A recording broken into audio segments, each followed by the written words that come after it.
Hello students, today we are going to see about the chemical properties of alcohols. So first thing, alcohols are neutral to litmus. They are neutral to litmus paper, whether it is red or blue, and they act as Bronsted acid because they can donate the proton of the OH group to the stronger bases. So they act as Bronsted acid. They also behaves as a Lewis base. Lewis base by donating the lone pair of the electrons present on the oxygen. So the alcohols are polar in nature and they are very reactive also. Alcohols are versatile compounds. They can behave as an electrophile as well as nucleophile. When an alcohol is treated with a carbocation, means when this oxygen attacks on this carbocation, it acts as a nucleophile, whereas when the carbon oxygen bond is broken, it acts as an electrophile.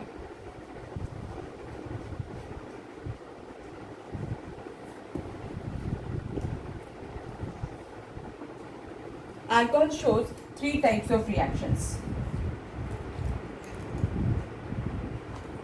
First, in which the oxygen hydrogen bond is cleaved. This is the first set of reaction. Second type, in which carbon oxygen bond is cleaved, and the third type in which both the alkyl and the OH group, hydroxyl group are involved in the reaction. So these are the three types of reaction. So we will start with the reaction part now. So before going for the chemical properties, we will see about the inductive effect in alcohols. So I am drawing the structure of primary alcohol. This is the structure of secondary alcohol.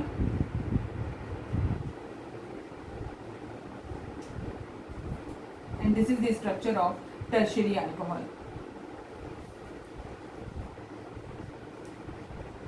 It is very important to learn about the inductive effect in alcohol because it will help us in solving the many questions in objective exam for objective exams. That is, order of reactivity will become more easy to know us which will react faster. So let's see, as in this case, oxygen being more electronegative, what he is going to do, what this oxygen is going to do, he will attract the electron pair shared between oxygen and hydrogen with a very strong force. Whereas CH3 is a what type of group? It is an electron giving group. As it is an electron giving group, it gives the electron to this carbon, and carbon have no place to keep these electrons, so he will give these electrons to oxygen. But oxygen is not satisfied by taking a single electron from this carbon, so he will attract the electron pair shared between oxygen and hydrogen with a strong force. So the charge separation is more at this place. Whereas in case of secondary alcohol, there are two CH3 group, both of them are going to give the electron to this carbon, and this carbon have no place to keep these electrons, so it will transfer these electrons to the oxygen. But oxygen being a more electronegative species, he is not satisfied by taking just two electrons from this carbon, so he will attract the electron pair shared between oxygen and hydrogen, but this time the force will be the lesser as compared to the primary alcohol.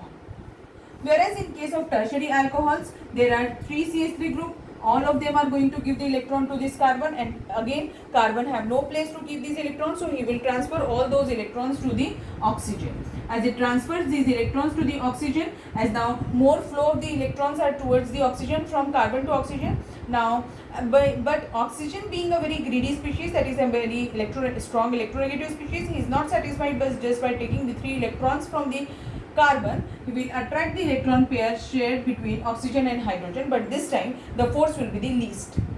So as this type of the charge separation takes place in case of primary, secondary and tertiary alcohols. So what inference I can draw from this, that in case of primary alcohol, the more is you have to learn one sentence, you have to by heart one of the statement, that is, more is the charge separation, easier is the bond breaking.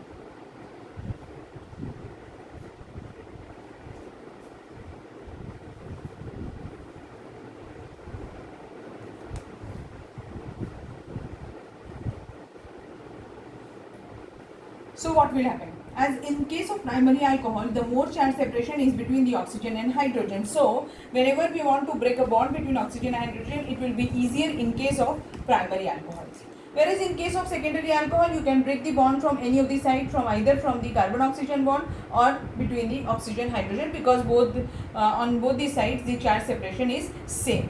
Whereas in case of tertiary alcohol, the charge separation is more in between the carbon and oxygen bond. So the bond breaking will be easier, means it will be easy to remove the OH, that is the hydroxyl group, from a tertiary alcohol as compared to primary alcohol. As it's very important, so by heart it, so that it will make it easy to detect the order of the alcohols, reactivity order of the alcohols towards any reaction. Okay.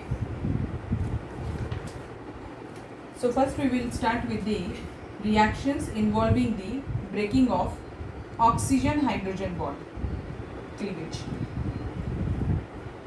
So the first reaction is to check the acidic character of alcohols. So to check the acidic character of any compound, we generally treat them with metals, so that it shows whether the compound is acidic or not. Example, when C2H5OH is treated with sodium metal, it gives what? It gives C2H5ONa plus H2 gas. Now, to evolve this complete H2 gas, what I have to do, you have to balance this reaction. It will be twice, so that it will give twice this, and this will also twice. So this compound is called as what? Sodium ethoxide. This confirms that alcohols are acidic in nature. As they are acidic in nature, they can act as Bronsted acid. And why they act as Bronsted acid? Because they can donate the proton of the OH group to the stronger base. One more thing, that is, as compared to water, alcohols are weaker acids. See, in case of water and in case of alcohol, what happens? As this oxygen being more electronegative, it will attract the electron pair shared between oxygen and hydrogen towards itself.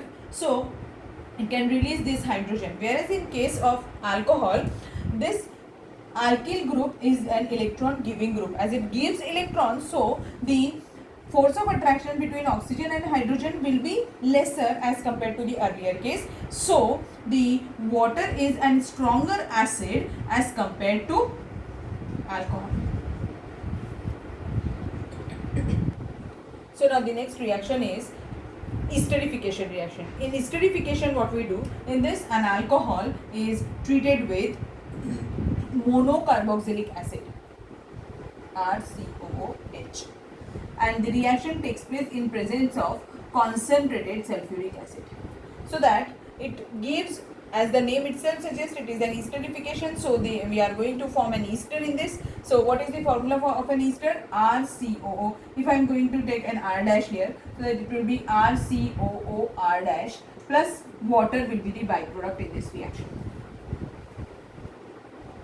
So now, what is the importance of concentrated sulfuric acid in this reaction? In this reaction, this concentrated sulfuric acid abstracts the water molecule as soon as it is formed in the reaction beaker.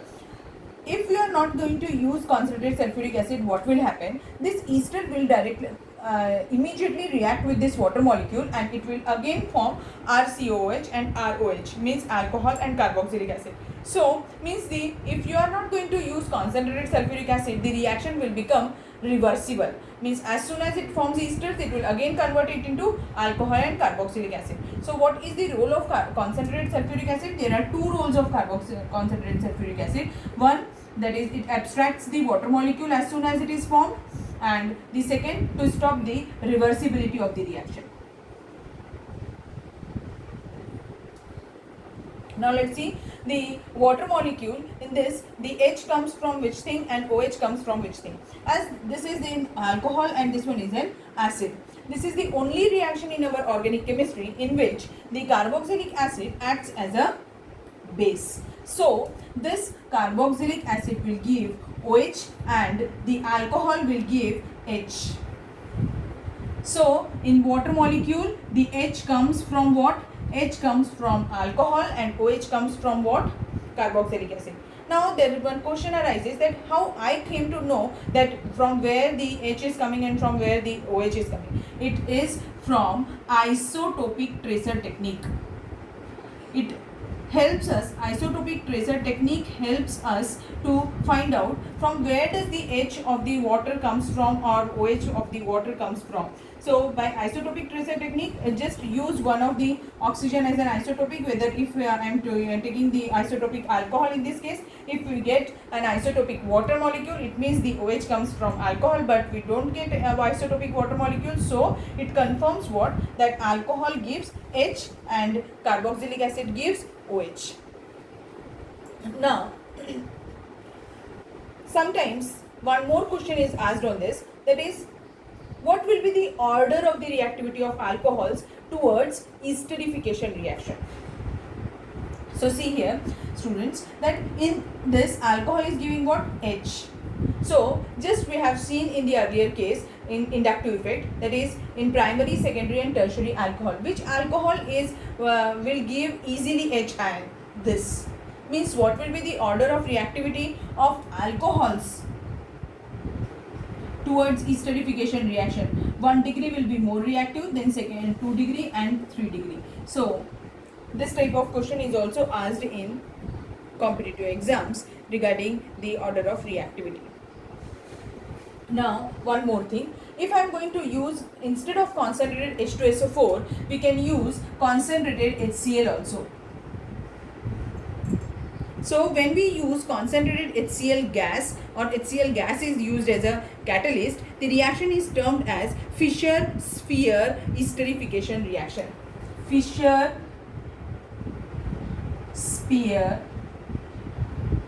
esterification reaction. So now esterification using concentrated sulfuric acid and using HCl. If you use HCl, it will be termed as what? Fischer-Spear. If you are not going to use HCl, you are using concentrated sulfuric acid, it will be termed as only esterification method. Okay, so this was the reactivity of alcohol and reactivity of carboxylic acid. Sometimes this type of question is also asked, what is the order of reactivity of acids, carboxylic acids towards esterification reaction? So what will be the reactivity? As in acids chapter, I am going to tell you about that, but smaller is the alkyl group, more is the reactivity of the carboxylic acid. So what will be the order? Formic acid will be the most reactive, then acetic acid, then propanoic acid and so on. So this type of reaction is asked.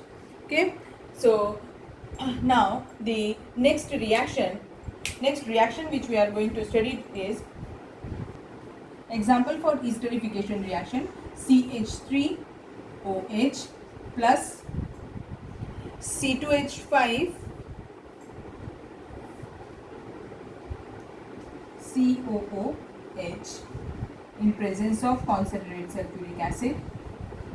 So this will give OH and this will give H. Now the compound will be C2H5COOCH3 plus water. So this is a simple example of esterification reaction. Next is the reaction with Grignard reagent. When an alcohol is treated with a Grignard reagent in presence of dry ether, alcohols react differently with Grignard reagent. As in the method of preparation, we have seen that Grignard reagent, whenever a compound reacts with Grignard reagent, the reaction takes place in two steps. One is addition and other is acid hydrolysis. But in case of such compounds, when your substrate is acidic in nature, it is a proton donor, in that case the reaction with Grignard reagent is little bit different, and this acidic hydrogen is termed as Zerivitnoff's hydrogen. Now what happens when this is treated with RNGX? This H goes with this R, and the compound which the major product which is going to form is a simple hydrocarbon. So it will give what? RH, and it is a one-step reaction plus MgOR and X. So this type. Now let's see a general reaction for this. If I am going to treat methyl alcohol with ethyl magnesium bromide in presence of dry ether, it gives CH4 plus Mg, OC2H5 and Pr. So this type of product is obtained when if you want to prepare an hydrocarbon, just treat the compound with the Grignard reagent, treat the alcohol with Grignard reagent, it will give a hydrocarbon. Next is acylation reaction. As the name itself suggests, we are going to add an acyl group to the alcoholic part. That's why it is termed as acylation reaction. When an alcohol, example, when an alcohol is treated with, or we will take a general reaction for this, RCOCl, when an acid chloride is treated with an alcohol, and the reaction takes place in presence of pyridine, what will happen? This will give Cl and this will give H. Means it will give what? Now what will be the product? RCOO R dash. Means what we are going to prepare? Again an ester will be formed and the byproduct will be what? HCl. As we are using pyridine for this reaction because pyridine is used because in this HCl is acidic in nature and pyridine is a base. It neutralizes this acid. As it neutralizes this acid, what happens? The reaction shifts towards the forward direction. So be cautious whenever you are going to write down the acylation reaction. If there is a generation of an acid, you have to use pyridine. Pyridine is what? It is a base. Now let's see an example for this. If I am going to take an example of CH3COOCl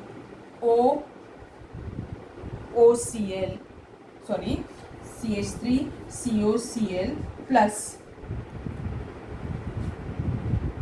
C2H5OH. So what will be the byproduct? This HCl will be the byproduct.